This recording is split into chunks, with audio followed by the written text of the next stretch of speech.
Good evening, Hawks fans, and welcome back to another episode of the Atlanta Sports District. I'm your host, Russell Spence, coming to you directly after a wonderful win against the Cleveland Cavaliers NBA Cup game. We didn't have a chance to move on in the NBA Cup, but we kind of spoiled their chances.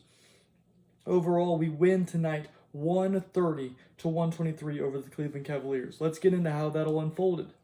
So, in the quarter one, we got down 7 points very early, put ourselves in a hole, weren't playing well, but almost immediately turned things around. Started playing immediate defense, fought back like crazy, had a lot of good possessions on offense. We didn't have Kristaps Porzingis tonight, so Mo Gay came in early. His defensive energy was very helpful in the first quarter, and we sparked from a 7 point deficit. We rise forward and we end the quarter up 33 to 23. A 17-point swing in our favor in that quarter really set us up for success for the rest of the game. Going into quarter two, I said there's more of the same. The energy is very similar. Everything is really going. But we had the problem that, honestly, we were getting beat by superstar shots. Donovan Mitchell was going crazy. He was hitting everything. He was making every play on offense. And when that happens, it doesn't matter the energy, it doesn't matter the defensive rotations, it doesn't matter the matchups. If a superstar is making superstar shots, you are going to give up points. That's the reason they're superstars. And so that's what was happening. The Cavs storm back. They get back in the game. It's very, very tight all the way to the end of the half. But I said it's a great sign of things to come that Mo has 10 points in the quarter, and Naw is playing great, and Jalen is playing great, and it set us up for success because even though they got back in the game, we had a wonderful opportunity to push forward and keep things going. I then write Donovan Mitchell is going crazy to end this quarter. He was playing so well. And by the end of the second quarter, going into halftime, the Hawks were down 62 to 60. So a 12-point advantage in the quarter for them, and I would guarantee you all 12 of them were due to Donovan Mitchell going absolutely ballistic. The third quarter, I just wrote the defense is playing great again. It's leading to transition, going well, and now our lead grows. In this quarter, Dyson shined. He was really fantastic on defense. He had some of the most crazy steals where he makes these steals where instead of making a read and getting the dribble, he makes a read and gets passes that no one else on planet Earth makes this read and steals the pass. He did one in transition today that blew my mind. He is so good on defense. I mean, he blocked Jared Allen's shot at the rim on a lob attempt. I mean, there's all these things that he does that are just fantastic on defense. And also, Naw was playing insanely well on offense. When all of this culminated by the end of the quarter, Mo Gay coming in and again providing good energy. Onyeka was struggling with some foul trouble, so Mo played a little bit more, and the defense was great. All this stuff coming together, we end the third quarter up 97 to 90. So that was a 9-point swing in our favor for the quarter. In the fourth quarter, the beginning of the quarter, again, we went with kind of a Keaton, Veet, Kennard lineup again. There was that a little bit of portion of time where that was the case, and the offense kind of stifled, and they got back in the game. And we get to the end of the game, and it's 123 to 123. And the Hawks did what good teams do. They executed when the game mattered. Zachary Richaussee, who's been struggling desperately in games to play at the end of games and to play successfully at the end of games, he was a key contributor to us successfully actually getting the job done, executing properly. He was one of the catalysts. Jalen was a catalyst on defense, which we've been seeing him struggle on defense a little bit. We were attacking Darius Garland. We were saying if you want to play your point guard, you literally can't because we will attack him on every single play. We put him in every action. We executed a game plan at the end of the game, and it caused us to go on a 7-point run right at the end of the game, and that's what ended it. We ended up winning 130 to 123. Now, moving to the player-by-player portion, we only played 9 men. I like a 9-man rotation way more than I like a 10-man rotation, and I also like the minutes allocation that we gave in tonight's game. I have said it a few times, but I do think that when we do not play Kristaps, our defense is significantly better. And you could say, Russell, you just said last game, giving up 132 is not okay. We only gave up 123, but that's still not a great number. Well, you have to look at the pace of play. Washington is playing one of the lowest pace of plays in the entire league, and we gave up 130 something. The Cleveland Cavaliers play one of the fastest pace of play in the entire league, and so do we. So there were a ton more possessions, and we gave up what I believe is nine less points, 132 to 123. So when you look at these two teams that played against one another, it's not even close where the defensive effort was so much better in this game, and the only difference is that KP did not play.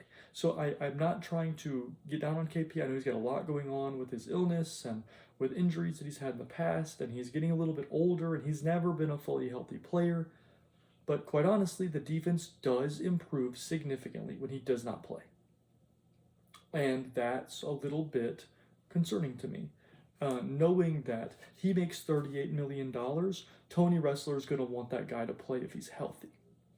And maybe it might not be the best thing for the Hawks for him to play. He might not be the best option to play center on our team because, quite honestly, we don't need a ton of offensive output from our center, but we do need defensive output from our center. We have a ton of offensive players that are very good at offense. We have Trey when he's back. Jalen is amazing. Naw is super good. Kennard, Veet, these players put the ball in the hole. We have that. We don't have a player that is like Moguet, who can defend the rim and is super high energy and is so huge and thick. I mean, Jarrett Allen did not know what to do with Mo when he was on the floor with him today. Evan Mobley struggled against Mo. I mean, it's important to play these players.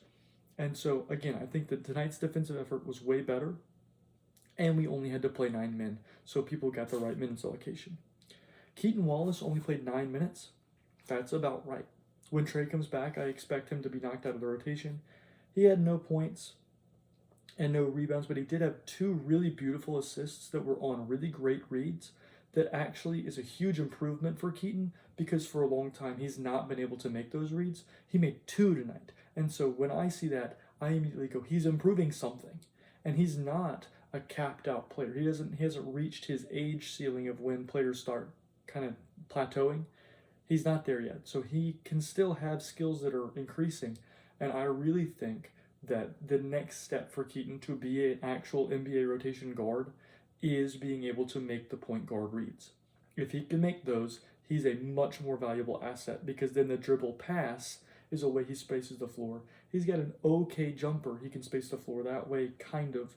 But right now on offense, he struggles to space the floor because he can't really do it any of the 3 ways at a high level.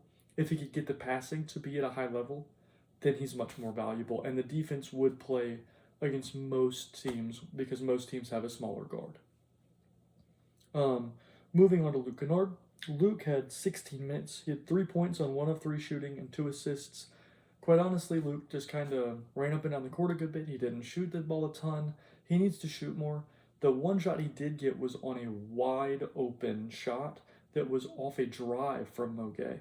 And that's one of the things I've been talking about too, is I want Mo to be more aggressive, is because when he's aggressive, imagine you're a defense and you see a long, super athletic 6'11" guy putting the ball on the floor, attacking the rim. You immediately think, he's going to dunk it. He's going to dunk this ball.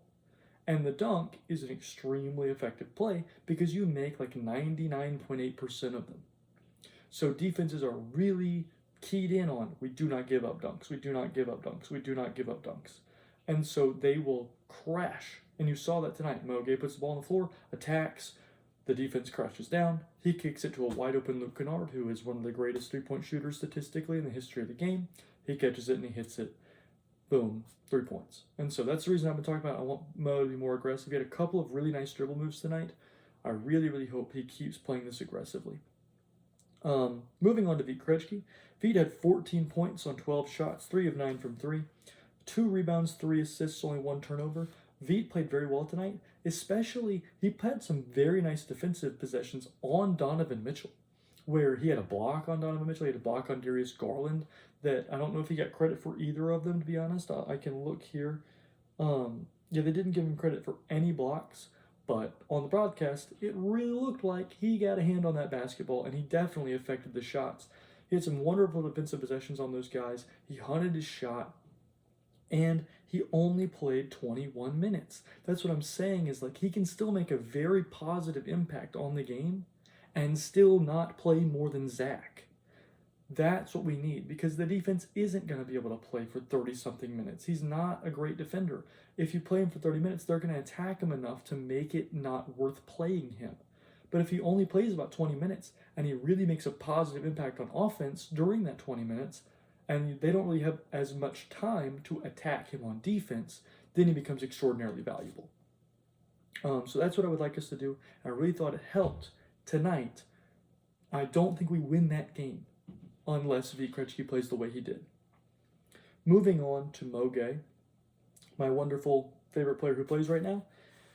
He played 24 minutes, 12 points on 7 shots, almost perfect efficiency, 3 rebounds, 2 assists, and again was just much more aggressive. Mo Gay is slowly turning into one of my favorite players on the team. Not obviously on the team, but I mean like that I've ever watched / covered / enjoyed partaking in seeing them play. He has so much potential, and the thing about the potential is that it's not dependent on offense. He legitimately has the opportunity to be one of the best defenders of a generation. He moves his feet that well. His technique is that good. He communicates that much. He's that athletic, that strong, that long, that tall. He is the dude on defense. Play him as much as you can. When you do, you win. His plus minus didn't look great tonight, but that's because they went on that like 20-something point run when Mo was on the floor, when Donovan Mitchell was hitting a ton of shots. For the rest of the game, when Mo Gay was in the game, they were not scoring. Ever. He is so good on defense, and that's what I'm saying is like our defensive mentality completely changes when Mo Gay gets the minutes he needs. Moving on to the starters, Zach played 27 minutes, but he had 14 points on 6 shots, which is 2 points better than perfect efficiency on the game. 3 rebounds, 1 assist, and finished the night at plus 16. Zach played fantastic, played the number of minutes he should be playing. He moved well in transition, he moved well off ball, he made open jump shots, and he was able to execute the game plan at the end of the game, and that is huge. He played wonderful defensively at the end of the game, he executed the offensive game plan at the end of the game, and it led to us having a win, and he was a key contributor in finishing this win out. Really great signs from Zach, and I am still on the Zach is going to be extraordinarily good train. People who are saying that last year's class is blah, blah, blah, whatever, I do not agree, because again, that is a 6'10" roundabout Frenchman who just turned 20, and he is making positive contributions to a team that has very high aspirations. And he's, again, 20 years old. Give him time, he is going to be an absolute stud. He already is a stud, but now I can see him making the progress to being an absolute key contributor on a championship level team. And that's a player you can draft first overall. Moving on, we'll talk about Dyson Daniels. Again, Dyson played some insane defense, but he also had 10 points, 8 rebounds, and 9 assists, close to a triple-double. Played fantastic all throughout the game. Ended the game with a plus 10, plus minus. The starters were really the key to us taking off, and the starters plus Mo, I thought, really had a wonderful defensive identity, played really well, and a lot of that is led through Dyson and the intensity that he plays with. Even when you have a player like Donovan Mitchell going off, he does not care. He does not waver. He plays defense. If a dude makes a 3 in his face, he plays defense. If he seems like anyone else on planet Earth would get discouraged, he does not care. He plays defense.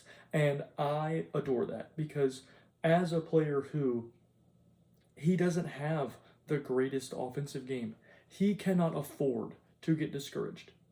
So he doesn't. And that is so mentally tough, and that's what we need from a guy like Dyson Daniels that's going to be in this stopper role for the entire time that he is an Atlanta Hawk. Really love that. Next, we'll talk about Onyeka Okongwu. Onyeka had 18 points on 14 shots, 2 of 5 from 3, 7 rebounds, 4 assists. Did have 5 fouls, struggled with foul trouble a little bit tonight, but some of it was also they have 2 centers and they berate the paint all night long, and you're going to get some calls.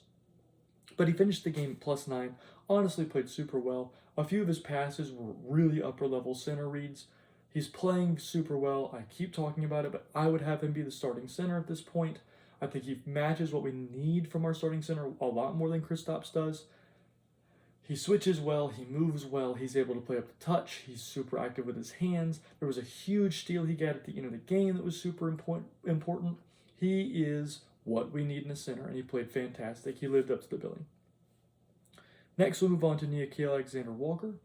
Nall had 30 points on 22 shots, 8 of 13 from 3. He was hunting his shot, but he was taking open ones. It was not, sometimes he'll just chuck up stuff, and a couple times at the end of shot clocks, he had to like hoist things, but majority of what he took tonight was hunting open threes and taking open threes, and that was really beneficial. It spread the floor a lot more. He had 3 rebounds, only 1 assist, and 1 turnover, but again, Nickeil Alexander-Walker into the game plus 18, he's a fantastic player when he plays in this mold of I will take open shots and I will play defense. When he does that, he is extremely good. When he doesn't do that, he's still very good, but he just diminishes value a little bit. Tonight was a perfect example of what he can give our team, and I hope that continues as we move forward with Nickeil Alexander-Walker. And last, but certainly not least, we have Jalen Johnson. Jalen played 39 minutes. He had 29 points on only 18 shots. He had 12 rebounds, 12 assists. Just played fantastic. He only had 3 turnovers off of 12 assists. What a wonderful ratio. And was plus 20 in the game. He went against what most people consider to be a superstar power forward in Evan Mobley, and he was definitively the better player tonight. He continually does that, where he'll play against Paolo, or he'll play against Evan Mobley, or he'll play against this guy. Name a guy. And everybody says, oh, well, so-and-so, he's a superstar. And Jalen then makes him look very dumb. That's what Jalen did tonight. He played like an all-MVP caliber talent.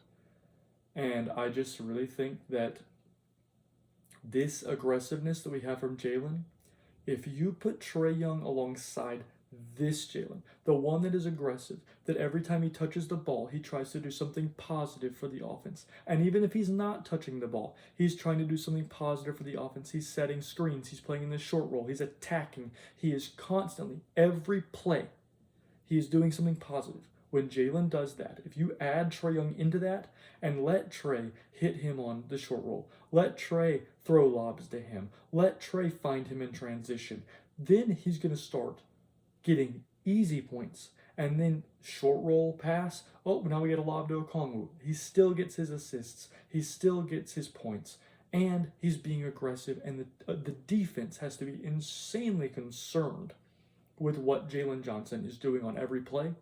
And if you remember watching Trae Young play, the defense is already extremely concerned with what Trae Young is doing. So if they have to watch both of them, they will not stop either of them. We need this Jalen for the rest of his career. He's playing so well. It's amazing how well he's playing. And I'm excited to see what happens when Trae Young comes back. According to reports, we're supposed to hear back, I believe it's tomorrow, the 29th, about when we can expect Trae to be returning. I'm hoping we get really good news. In general, I'm super excited about where the Hawks are going. Obviously, our last game, we didn't play up to our standard. Sometimes we do that. Sometimes we play down to the level of our competition. But I am excited to where we're going. I think we've got a really amazing team built here. I'm excited to see if we're able to continue this level of play. I want to see us continue to lean into the defense and get Trae back and start playing some wonderful offense as well. I think that we have the capability of being top 10 in both categories, and usually if you're top 10 in offensive rating and defensive rating, you have an extremely heavy contender for the NBA title. I think that it's a possibility that at the end of the year, that's what you see from the Atlanta Hawks. This is the kind of game that proves that. That team was the 1 seed last year. That team is a very good team this year. They've been struggling a little bit with some injuries, but they're still super duper good. And tonight, other than Sam Merrill, they were full strength. That team, that's a huge win. We proved a lot tonight. Let me know in the comments what you think about how we've been playing, what you think about Jalen, how he's been playing. If you agree with me about maybe that Kristaps isn't the best option to go with right now, hit me up. Let me know what you think. Like, comment, subscribe, do all that stuff, the YouTube stuff. And above all else, I hope you have a great day.